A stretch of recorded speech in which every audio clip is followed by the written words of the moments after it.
نحمدہ نحمدہ ونصلی علی رسولہ الکریم اما بعد فاعوذ باللہ من الشیطان الرجیم بسم اللہ الرحمن الرحیم اللہم صلی علی سیدنا محمد النبی الامی وعلی آلہ وبارک وسلم۔ شروع اللہ کے نام سے جو بڑا مہربان اور نہایت رحم کرنے والا ہے۔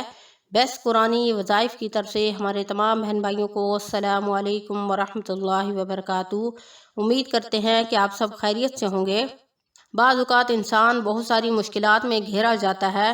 کچھ مشکلات ایسی ہوتی ہیں جن سے انسان بآسانی نکل آتا ہے، اور بعض اوقات ایسے واقعات زندگی میں آتے ہیں کہ ان کو بھولنا اور ان مشکلات کا سامنا کرنا آسان نہیں ہوتا۔ بعض اوقات انسان اپنا سارا پیسہ لگا دیتا ہے، تب جا کر اس کی ان مشکلات سے جان چھوٹتی ہے۔ کبھی کبھار تو زندگی میں ایسا ہوتا ہے کہ آپ کا واسطہ ایسے لوگوں سے پڑتا ہے کہ ان سے جان چھڑانا مشکل ہو جاتا ہے۔ وظیفہ بتانے سے پہلے میں آپ سے ایک بہن کا واقعہ ذکر کرنا چاہوں گی جنہوں نے بہت ساری مشکلات کا سامنا کیا۔ انہوں نے اپنے بچوں کو اچھی تعلیم دلوائی، ماشاءاللہ اچھی جگہ جاب کرتے ہیں۔ ان کی ایک ہی بیٹی ہے۔ انہوں نے اپنی طرف سے تو اس کا رشتہ اچھے اور کھاتے پیتے لوگوں میں کیا۔ بظاہر تو وہ جب رشتہ لینے آئے تو وہ بہت ہی اچھے لوگ دکھائی دیتے تھے۔ انہوں نے اس لڑکے کو بھی دیکھا جس کے ساتھ اس کا رشتہ ہونا تھا، وہ لڑکا بھی خوش شکل اور خوش اخلاق نظر آیا۔ تو انہوں نے فیصلہ کیا کہ لوگ بہت اچھے ہیں، چھان بین کر کے اپنی بچی کا رشتہ کر دیا۔ شادی کے تھوڑے دن بعد اس لڑکے کی بہنوں نے اس کی بیوی کے ساتھ برا سلوک شروع کر دیا اور جھگڑا فساد کر کے اس کو گھر سے نکال دیا، اور اس کی بیٹی کو بھی اس سے چھین لیا۔ اب ان کا واسطہ ایسے غلط لوگوں سے پڑ گیا تھا کہ ان سے جان چھڑانا مشکل ہو گیا تھا۔ بہت پیسہ لگایا انہوں نے، بچی کو علیحدہ پریشانی کا سامنا کرنا پڑا۔ تو میرے بہن بھائیوں، یہ سب بتانے کا مقصد یہ ہے کہ بعض اوقات انسان سارا پیسہ لگا دیتا ہے لیکن پھر بھی اس سے چھٹکارا بہت مشکل ملتا ہے۔ تو یاد رکھیں کہ خوشی اور غم اور تکلیفات یہ تمام کے تمام اللہ رب العزت کی طرف سے ہوتے ہیں۔ اگر زندگی میں اللہ رب العزت آپ کو خوشیوں سے نوازے تو اس رب کا شکر ادا کریں کہ اللہ رب العزت نے ان کو خوشیاں نصیب کی، اور کبھی غم اور مشکلات کا سامنا کرنا پڑے تو اس پر شکر ادا کریں اور صبر کریں کہ یہ بھی مومن لوگوں کی پہچان ہے۔ اور آزمائشیں اور تکلیفات وغیرہ بھی اللہ رب العزت جو ہے وہ اپنے مومن بندوں پر ڈالتا ہے اور آزماتا ہے کہ میرا بندہ ان تکلیفات اور مشکلات میں کیا صبر کرے گا۔ تو جیسا کہ قرآن مجید میں اللہ پاک کا ارشاد ہے کہ ان اللہ مع الصابرین، بے شک اللہ تعالیٰ صبر کرنے والوں کو پسند کرتا ہے۔ تو یہ مومن کی پہچان ہے کہ وہ تکلیفات اور مشکلات میں صبر کرتا ہے اور اپنے رب کی طرف رجوع کرتا ہے اور اللہ کی طرف سے غیبی مدد کی امید رکھتا ہے۔ اور آپ صلی اللہ علیہ وسلم کے دور میں ایک عورت آپ صلی اللہ علیہ وسلم کے پاس آئی اور کہنے لگی کہ یا رسول اللہ، مجھے مرگی کی بیماری ہے، جب دورہ پڑتا ہے تو کپڑے بھی پھٹ جاتے ہیں، اور اس بیماری کی وجہ سے میں بہت تکلیف میں ہوں۔ آپ میرے لیے دعا کریں کہ اللہ رب العزت مجھے اس بیماری سے نجات دے دے۔ تو آپ صلی اللہ علیہ وسلم نے فرمایا، اگر میں دعا کروں تو یہ بیماری تو ختم ہو جائے گی، اگر آپ اس پر صبر کریں گی تو اس کے بدلے میں اللہ رب العزت آپ کو آخرت میں جنت نصیب کرے گا۔ تو ان تمام باتوں سے ہمیں سیکھنے کو یہ ملتا ہے کہ اگر ہمیں زندگی میں مشکلات کا سامنا کرنا پڑے یا غم اور تکلیف ہم پر آئیں تو ہمیں مسلمان ہونے کے ناطے اس پر صبر کرنا ہے۔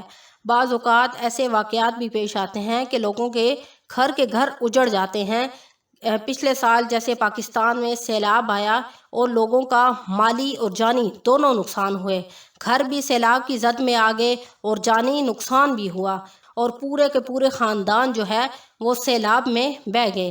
ایسی ناگہانی آفت سے سب سے پہلے اللہ رب العزت سے عافیت مانگنی چاہیے کہ اللہ تعالیٰ ہم تمام مسلمانوں کو، بلکہ پوری دنیا کے مسلمانوں کو ایسی ناگہانی آفتوں سے محفوظ رکھے۔ تو ایسی ناگہانی آفت آ جائے تو یہ سمجھیں کہ شاید یہ ہمارے اپنے گناہوں کی وجہ سے ہے اور اللہ تعالیٰ ہم پر آزمائش بھیج رہا ہے۔ تو یہ سوچیں کہ یہ تکلیفات جو ہے اللہ کی طرف سے ہم پر آزمائش ہے، اور ہمیں ان تکلیفات پر صبر کرنا ہے اور توبہ اور استغفار بھی کرنا ہے۔ تو آج جو وظیفہ میں اپنے بہن بھائیوں کو بتانے لگی ہوں وہ نہایت ہی سخت مشکل سے نکلنے اور تکلیف پر صبر کرنے اور غم کو ہلکا کرنے کے حوالے سے ہے کہ جب بھی آپ زندگی میں آپ دیکھیں کہ آپ سخت مصیبت، غم یا پریشانی میں مبتلا ہیں یا بہت سخت تکلیف میں ہیں تو آپ اس وظیفے کو کثرت کے ساتھ کریں۔ تو وظیفہ کون سا ہے؟ اللہ الصمد۔ اس کا آپ نے کثرت کے ساتھ ورد کرنا ہے۔ یہ جو وظیفہ ہے یہ نہایت ہی آسان اور مجرب اور پاورفل وظیفہ ہے۔ اس وظیفے کو آپ نے خوب توجہ اور عاجزی کے ساتھ اس وظیفے کو آپ نے کرنا ہے، کثرت کے ساتھ آپ نے اس عمل کو کرنا ہے، اس وظیفے کو کرنا ہے۔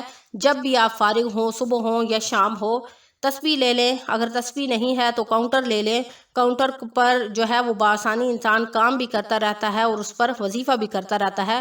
کاؤنٹر لے لیں اور کاؤنٹر پر آپ نے اللہ الصمد اللہ الصمد اس کا ورد کرتے رہنا ہے۔ جب بھی آپ فارغ رہیں گے تو اس کا ورد کرتے رہیں گے۔ تو جب آپ یہ ورد کرتے رہیں گے، ایک تو یہ ہوگا کہ آپ دنیاوی باتوں سے بچے رہیں گے، یعنی جب انسان اللہ کو یاد کرتا رہتا ہے تو ایک تو یہ ہوتا ہے کہ اللہ تعالیٰ جو ہے وہ اپنے فرشتوں کے سامنے اس بندے کا ذکر کرتا ہے کہ دیکھو میرا فلاں بندہ میرے سے میری عبادت کر رہا ہے، میرا ذکر اذکار کر رہا ہے، کیسے وہ مجھے یاد کر رہا ہے، تو وہ پھر اپنے بندے کی ہر دعا کو قبول کرتا ہے۔ تو جب آپ چاہیں آپ فارغ ہوں، چاہے وہ گھریلو کام میں آپ مصروف ہوں، آپ دل میں ذکر اللہ کریں، یعنی یہ جو میں آپ کو وظیفہ بتا رہی ہوں آپ اس کو دل میں کثرت کے ساتھ کریں، جیسے اللہ الصمد اللہ الصمد، لیکن کوشش کریں کہ آپ اس وظیفے کو باوضو کریں۔ ویسے تو آپ بے وضو بھی کر سکتے ہیں لیکن آپ باوضو کریں گے تو وہ زیادہ اچھا ہے، کیونکہ اللہ رب العزت جو ہے وہ انسان کو باوضو حالت میں زیادہ پسند کرتا ہے اور اس کی پکار کو سنتا ہے۔ تو اللہ الصمد، کچھ بہن بھائی ایسے ہیں جن کو بعض اوقات وظیفے کا مطلب پتہ نہیں ہوتا، جب ہم اس کا مطلب کو مد نظر رکھتے ہوئے وظیفہ کریں گے تو ایک تو یہ ہوگا کہ ہم دل جوئی کے ساتھ کریں گے، توجہ کے ساتھ کریں گے، ایسے کریں گے جیسے ہم پر وجد طاری ہو گیا ہو۔ تو جب ہم اس کا مطلب سمجھ کے کریں گے تو اللہ رب العزت کو دل سے یاد کریں گے، جب دل سے یاد کریں گے تو ہماری دل سے پکار کو سنے گا، ٹھیک؟ تو اللہ الصمد اس کا مطلب یہ ہے کہ اللہ بے نیاز ہے اور اسی پر ہم توکل کرتے ہیں، یعنی ہم اپنے سارے کاموں کا توکل اسی پر کرتے ہیں اور وہ ساری چیزوں سے بے نیاز ہے، اسے کسی چیز کی کوئی حاجت نہیں ہے، وہ ہر چیز سے بے نیاز ہے، کسی چیز کی اس کو حاجت نہیں ہے، اور اگر محتاج ہیں تو وہ ہم ہیں، اور ہم محتاج کسی ہیں؟ اس کے ہیں جس نے ہمیں پیدا کیا ہے، یعنی ہم اپنے رب کے محتاج ہیں، وہی ہمیں پیدا کرنے والا ہے اور وہی ہماری مشکلات کو دور کرنے والا ہے اور وہی ہماری دعاؤں کو قبول کرنے والا ہے اور وہی ہمیں آزمائشوں سے بچانے والا ہے۔ وظیفے کے مطلب کو مد نظر رکھتے ہوئے اور توجہ کے ساتھ اور دل جوئی کے ساتھ، اللہ خلوص دل کے ساتھ، سچے دل کے ساتھ جب ہم اس عمل کو ایک دن بھی کریں گے تو یقین جانیں کہ ایک دن کے اندر آپ کی دعا قبول ہو جائے گی اور اللہ تعالیٰ آپ کو زمین سے عرش پر لے جائے گا، یعنی آپ کی تمام حاجات، تمام ضروریات اور تمام مشکلات پوری ہو جائیں گی۔ ادھر مشکل آئی اور ادھر مشکل حل ہو گئی، تو کیا کرنا ہے؟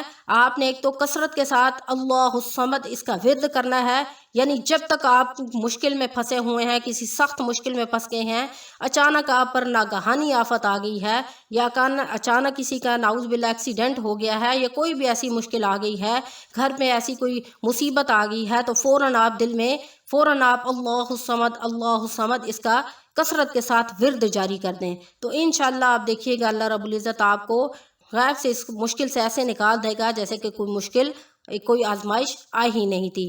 تو ویڈیو اچھی لگی تو ہمارے چینل کو لائک کریں، شیئر کریں، سبسکرائب کریں تاکہ ہر آنے والی ویڈیو آپ کو مل سکے۔ وآخر دعوانا ان الحمد للہ رب العالمین۔ السلام علیکم ورحمۃ اللہ وبرکاتہ۔